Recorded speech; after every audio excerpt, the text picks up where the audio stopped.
रेखा की फिल्मी life controversy से भरी रही है, तो वहीं रेखा का बचपन भी कुछ खास नहीं था। रेखा की मां को शराब का लत था, इसके कारण रेखा को काफी परेशानियों का सामना करना पड़ा था। रेखा आज किसी पहचान की मोहताज नहीं है। वह अक्सर किसी ना किसी चीज को लेकर सुर्खियों बटोरती रहती है। रेखा भले अब फिल्मों से दूर है, लेकिन वह कई रियलिटी शो और अवार्ड फंक्शन में नजर आते रहती है।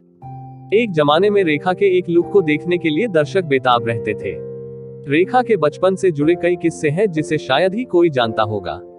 रेखा जब 14 साल की थी तभी से उन्होंने काम करना शुरू कर दिया था।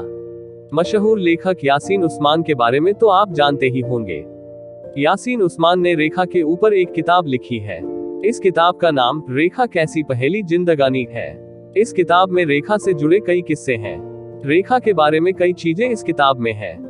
रेखा के पिता की बात करें तो रेखा के पिता Gemini Ganesan Tamil film industry में काफी मशहूर थे।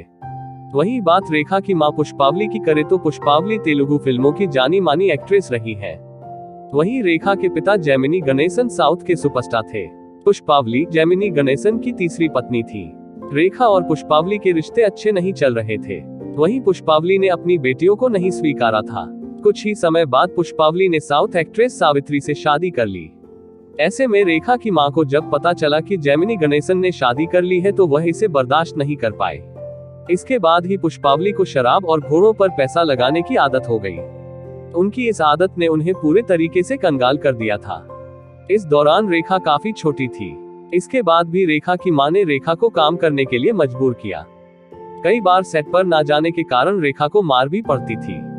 रेखा ने खुद कहा था कि वह फिल्मों में काम नहीं करना चाहती थी।